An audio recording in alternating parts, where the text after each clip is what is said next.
Magandang araw! Sama-sama tayong matuto sa Teacher Sal Learning Resource Channel.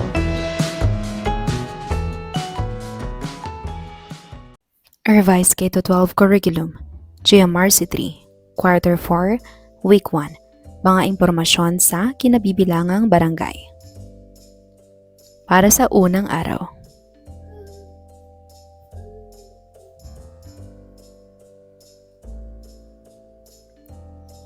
Awitin ang kantang pinamagatang Doon Po Sa Amin, Filipino Kids Nursery Rhyme and Song, Awiting Pambata. Narito ang YouTube link.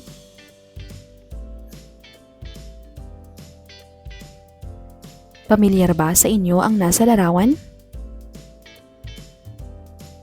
Bakit mahalagang malaman kung ano ang barangay hall? Tuwing kailan kayo pumupunta sa inyong barangay hall? Alam ba ninyong maraming tulong kayong posibleng matanggap mula sa inyong barangay hall? Bakit mahalagang natutukoy ang mga iba't ibang tulong na maaaring makuha sa barangay hall? Naaalala mo ba ang huling beses na pumunta ka sa barangay hall? Paano mo masasabing ipinagmamalaki mo ang inyong barangay hall? Sa araw na ito, kayo ay inaasahan na makilala ang mga impormasyon tungkol sa barangay na kinabibilangan. Kapag tayo ay tinanong kung saan tayo nakatira, mahalagang alam natin ang ating address. Kailangan nating maisaulo ang pangalan ng ating barangay. Ano ang pangalan ng inyong barangay? Ano ang kahalagahan ng pagkikiisa sa barangay? Ang pagiging maalam sa sariling address o tirahan ay mahalaga para mapanatiling malay ang kabataan.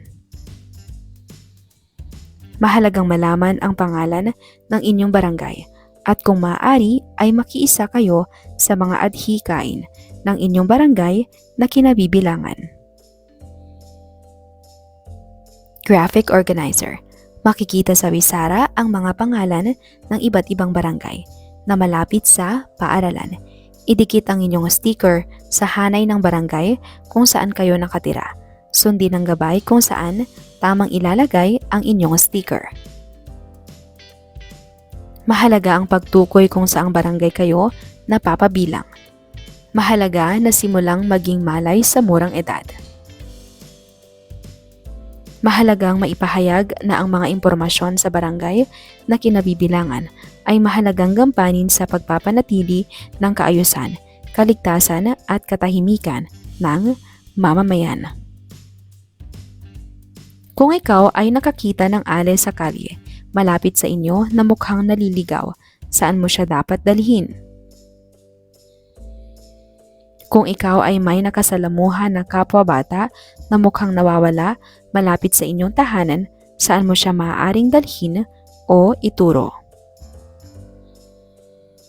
Kung ikaw ay nangangailangan ng gamot na libre o abot kaya, saan ka maaaring humingi nito? Bakit mahalaga na maging malay sa lokasyon ng barangay? Ano ang iyong paraan ng pagkikiisa sa inyong barangay? Ang pagiging maalam sa mga impormasyon patungkol sa barangay ay mahalaga. Gawain bilang 2, nakikilala ko ang aking barangay. Maglista sa inyong kwaderno ng 3 adhikain o tulong na maibibigay ng inyong barangay sa iyong pamilya. Ano ang iyong nararamdaman kapag nakikita mo ang inyong barangay at mga manggagawa rito?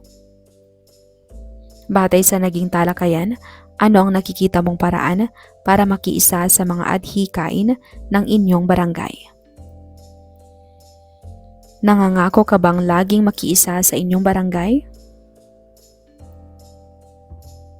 Makinig ng mabuti sa mga pangungusap.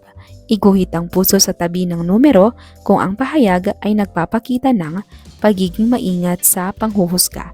Biyak na puso naman kung hindi.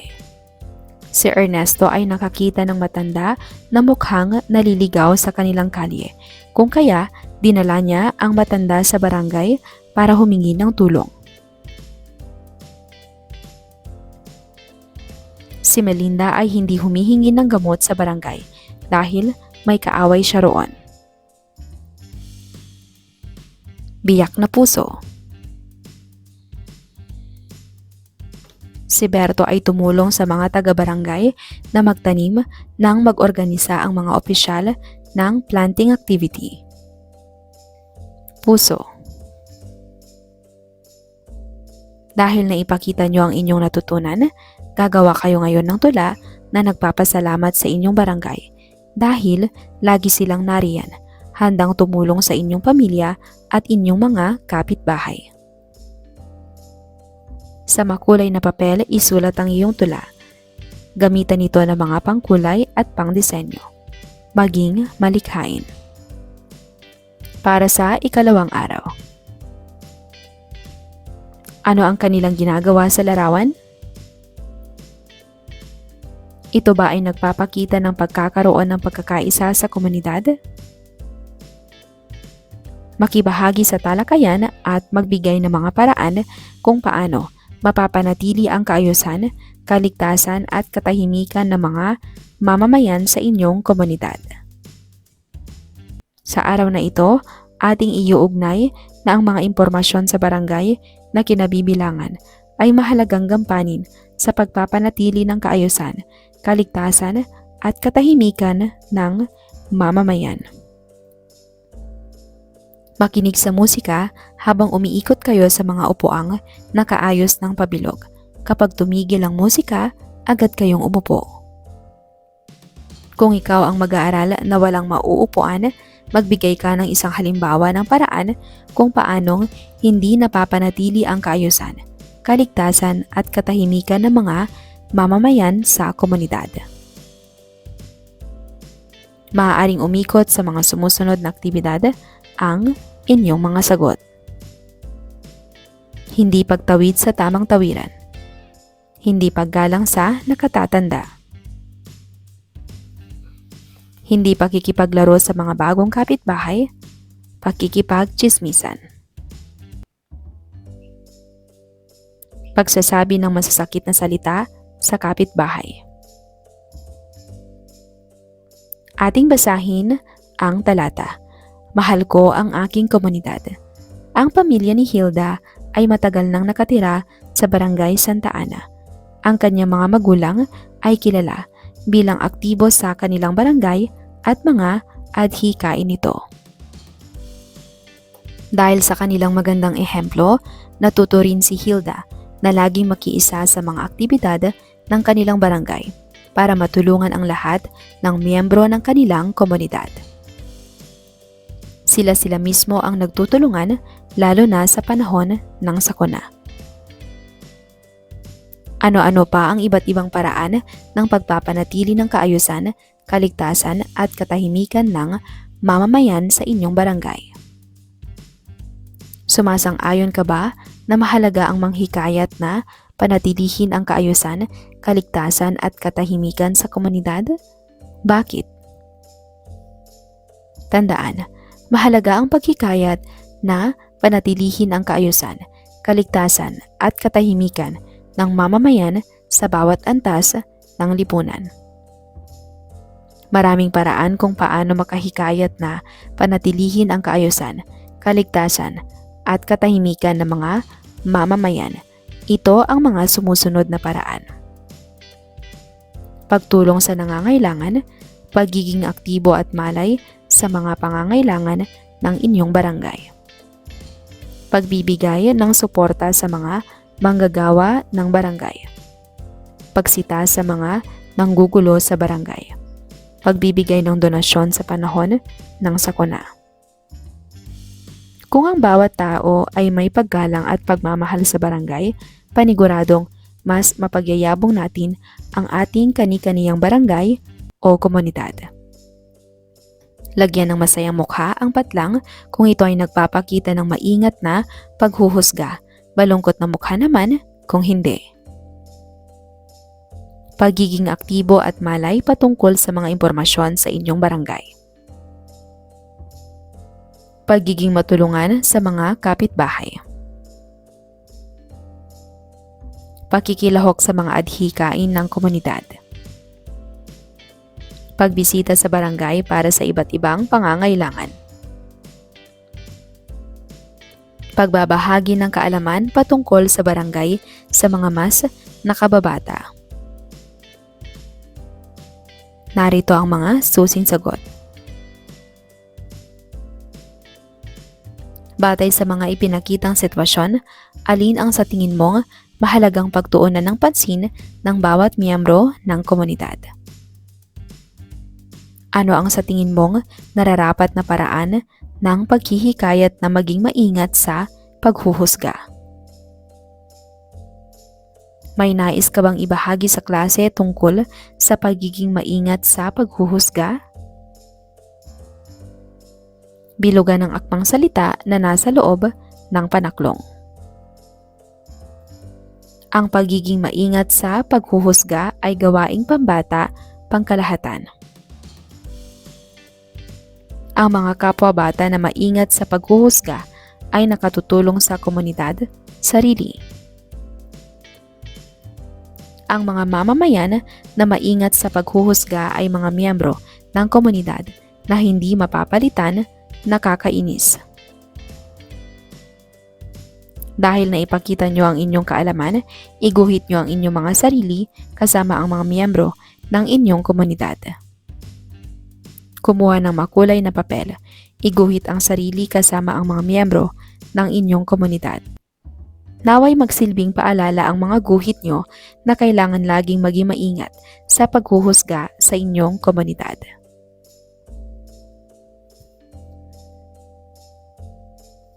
Para sa ikatlong araw. Naaalala ba ninyo ang mga paraan kung paano makiisa sa komunidad? Alam ba ninyo na ito ay kaakibat ng maingat na paghuhusga? Hatiin ng klase sa mga grupo para sa roleplay. Bawat grupo ay gagawa ng isang maikling skit na magpapakita ng sumusunod na layunin. Itatalaga sa bawat grupo ang isang layunin. Paglahok sa mga adhikain ng barangay. Paggalang at pagsunod sa mga alituntunin ng barangay. Pag-iwas sa pakikipag-away sa mga kapitbahay o kalaro. Sa araw na ito, kayo ay inaasahan na maipaliliwanag ang mga impormasyon sa barangay na kinabibilangan at alamin ang mga mahalagang gampanin sa pagpapanatili ng kaayusan, kaligtasan at katahimikan ng mamamayan. Sa inyong kwaderno, ilista ang mga gampanin ng isang miyembro ng inyong komunidad. Pagkatapos, sagutin at talakayin ang mga gabay na tanong. Handa ba kayong maging aktibong miyembro ng inyong komunidad? Nais ba ninyong mapabuti ang inyong komunidad? Paano makatutulong ang pagiging maingat sa paghuhusga sa pagpapanatili ng kaayusan, kaligtasan at katahimikan ng mamamayan? Lagyan ng bituin ng patlang kung ang sitwasyon ay nagpapakita ng maingat na paghuhusga. Malungkot na mukha naman kung hindi. Gusto ni Mera na gabayan ang bagong lipat na kapitbahay nila patungo sa paaralan.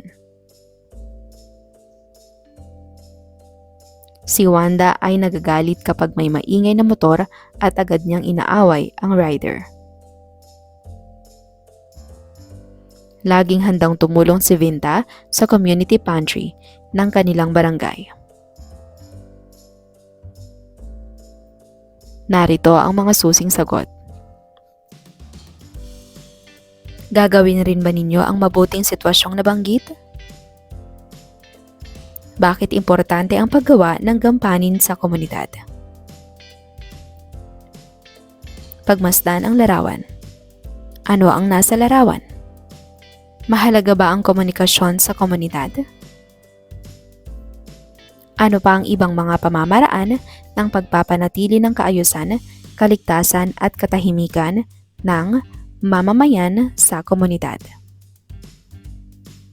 Basahin at pag-isipang mabuti ang bawat sitwasyon. Isulat sa inyong kwaderno ang tama o mali. Inaaway ni Olga ang kanilang kapitbahay. Sinigawan ni Yena ang nagbebenta ng taho. Nagbigay si Mira ng ulam sa kanilang kapitbahay. Narito ang mga tamang kasagutan. Bakit mahalaga na mapanatili ang kaayusan, kaligtasan at katahimikan ng mamamayan?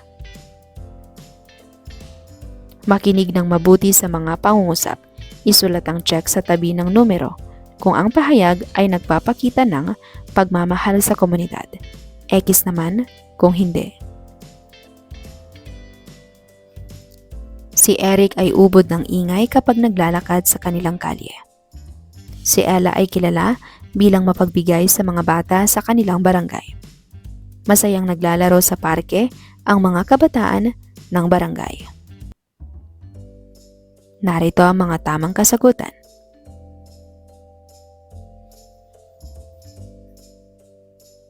Dahil naipakita nyo ang tamang sagot, gumawa tayo ng pangako o pledge.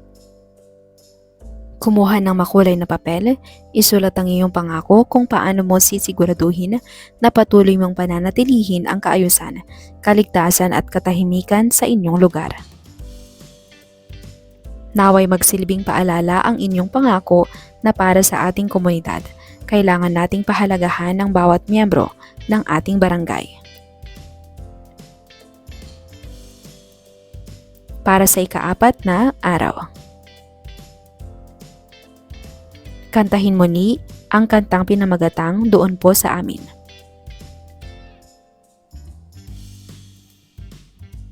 Paano ka makapagsasanay ng maingat na paghuhusga sa mga impormasyon tungkol sa barangay na kinabibilangan? Ano ang mga angkop na kilos sa maingat na paghuhusga? Sa araw na ito, kailangan nating mapatunayan na ang mga impormasyon sa barangay na kinabibilangan ay mahalagang gampanin sa pagpapanatili ng kaayusan, kaligtasan at katahimikan ng mamamayan. Situation analysis. Makinig sa maikling kwento na aking ibabahagi. Sina Larry at Lyndon ay magkapatid na madalas nasa barangay, hindi dahil sila ay pasaway, kundi dahil hilig nilang makibahagi sa mga aktibidad rito gaya ng pamimigay ng libreng gamot at mga donasyon sa nangangailangan. Kung bibigyan ka ng pagkakataon, mas pipiliin mo bang makibahagi sa barangay o hindi? Bilang isang mamamayan, handa ka bang tumulong sa kapwa?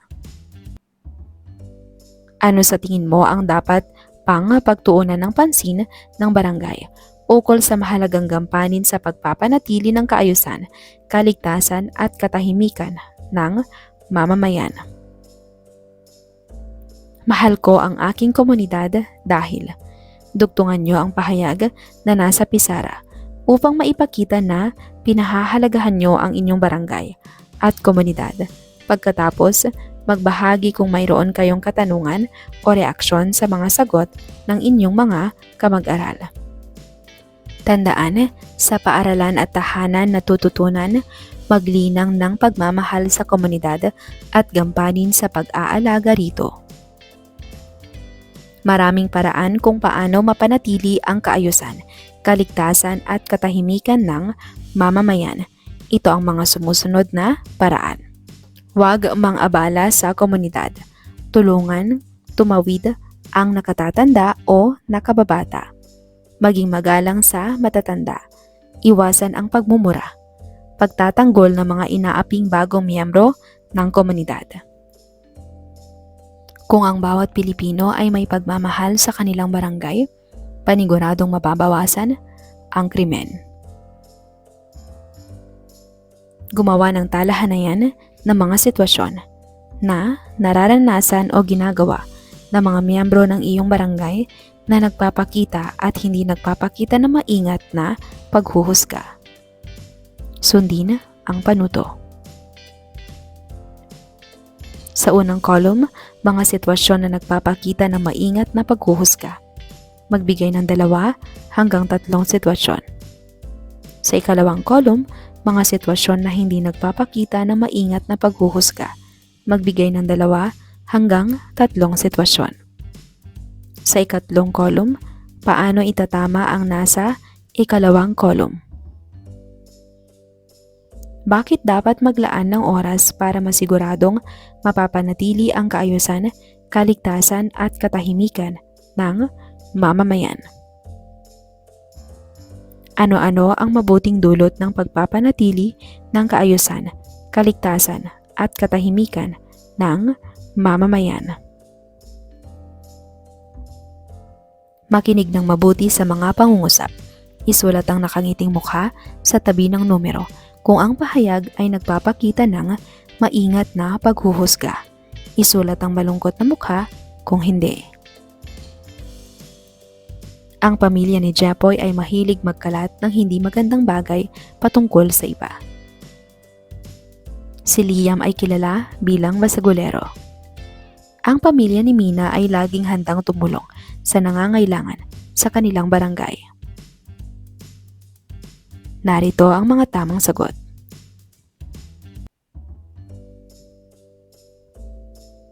Dahil naipakita nyo na alam nyo ang tamang sagot, tayo ngayon ay may takdang gawain. Gawin ng mga sumusunod pag uwi sa bahay. Tanungin ng magulang o kapatid kung ang maaari ninyong gawin bilang pamilya na makahihikayat sa iba na panatilihin ang kaayusan, kaligtasan at katahimikan ng mamamayan. Ilista ang mga ito sa inyong kwaderno. Maging handa dahil itatanong ito ng guro sa susunod na araw.